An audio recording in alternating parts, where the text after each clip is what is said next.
poštovane kolege, dobar dan svima. Otvaram ovu konferenciju za novinare po završetku utakmice i kao što je običaj, najprije ćemo dati riječ gostujućem treneru, gospodinu Čuku, za komentar, za osvrt, za ocjenu današnje utakmice. Hvala, dobar dan još jednom svima.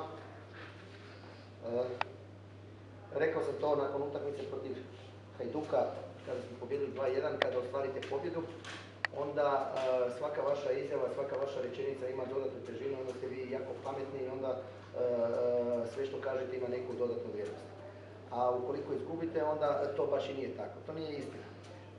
Mi smo današnju utakmicu znali gdje dolazimo, imali smo određenih problema prilikom sastavljanja momčadi, jer vi vrlo dobro znate da taj potencijal koji ima u Lokomotivi, koji ima zadovoljstvo zajedno sa svojim stručnim stožerom trenirati, i bio 10 dana odsutan jer imamo 8 mladih reprezentativaca u 2 reprezentacije Hrvatskoj i reprezentacije Albanije.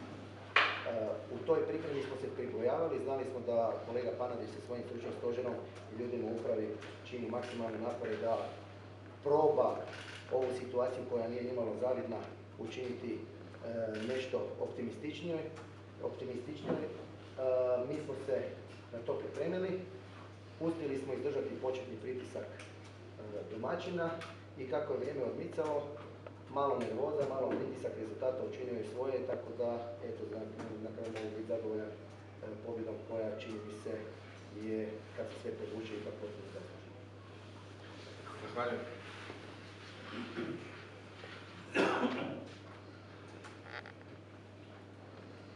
Moram bi našo trener, gospodin Panadić. Sramota. Jako loše. Nije čudo što su ljudi ljuti, ispratili igrače s izrucima van, jer ovo što je bilo danas je u biti kao da ne želiš raditi svoj posao, koji trebaš voljeti, koji trebaš u njemu uživati. Znate vi da kad ovu momčad koju vidite na treningu ide kao avion i onda dođe na utakmicu i onda je nema nigdje. Pa zaboravi više one priče, Udine, super igra, bla bla bla, to mene uopće više ne zanima. To je prošla priča. Ti ako želiš izaći na teren van, izađeš sa srcem i radiš svoj posao kako trebaš raditi. Nema više alibija. Malo mi je vruće, malo mi je teren, malo mi je ovo, malo mi je ono. Pa malo treniramo. Pa šta bi trebao raditi nego trenirati? Dosta je alibija.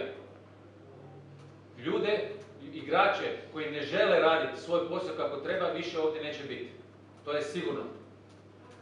I danas sam strašno ljut, jer oni su se predali ne kod 1-0 ili 2-0, nego kod 0-0. Tu su se predali već. Hvala. I dobro, kolega, koliko ima pitanja, tu smo. Reci, samo se čiti. Reci. Koliko uopće ima smisla uspoređivati trening sa nekakvim takmičarskim dijelom svoga ovo što radite? Često čitam, nismo vas do sad dirali, mislim, vas nikad gotovo ništa im pitno. Toleriramo, čekamo da se nešto desi, dođu utakmice i pokazujete ovo što pokažete. Dok ne mislite da ljudi uopće mogu čekati? Vi vidite, a zašto me prije to niste pitali? ovdje sad 600 ljudi. Pa zato što smo vam dali nekog vremena, ajmo to. Ovdje 600 ljudi. Mi radite svoj posao manje nego što je bilo ranije. Od tih 600 ljudi danas su vas izviždali svi. Pa jesu. Da li smatrate da jedan dio krivice postoji, vi ste u 8 utakmica uzeli 3 bola? Naravno. Postoji li dio krivice u vama? Naravno, Vi ste znali koji igrače uzimate, koji igrače dobijate. Niste dobili Ajax, dobili ste ovo što ste dobili. Ja radim svoj posao najbolje što ga mogu raditi. Recite da ste dobili limitiranu momčad i da radite maksimum što možete. Jer ovako ispada, oni igraju briljantno. Ne, to niko nije rekao da igra briljantno. Ja nisam vidio nigdje da sam ja to rekao da igra briljantno. Čekamo samo da nas ili Bog podari jer smo zaslužili. Niste zaslužili, ne igrate ništa. Niste igrali koliko vam je rekao da zove, koliko vam je Dinamo da zove. Evo ja toliko, ja vas više neću ništa prikupiti.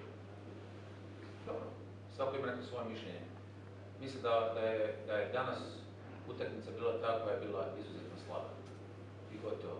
Znači, ja govorim o današnjoj utakmici, krivica nije samo igračima, onda je vjerojatno krivica i u svima nama. U svi koji radimo ovaj posao, onda je to. Ali, danas se točno vidjelo da su se igrači da li pod pritiskom, da li rezultata, da li su se oni od 0-0 oni su prestali igrati nogomet. Od početka je bilo toliko nepresivnih grešaka da ja u svojem životu nisam toliko vidio. Znači najosnovnijih grešaka kod pasu koji to uopće više ne rade, nigdje ne rade, nego samo ovdje kad izađu na naš teren ovdje. To je tako. Na koncu imate li uopće ideju šta dalje? Jeste li svjesni da su kvalifikacije nebitne? I radit ćemo i pripremat ćemo se do kraja. Još ništa nije gotovo, još ima ipak 7 utakmica. Ja sam vječiti optimista i otići još uvijek. Hvala. Koji su igrači potrošili vaše pobjede?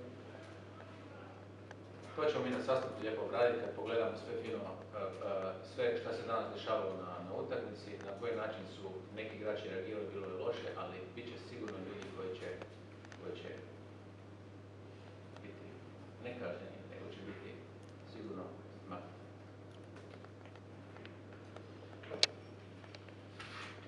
Ako nema drugih pitanja, hvala vam puno kolega. Hvala. Što vam je? Nema.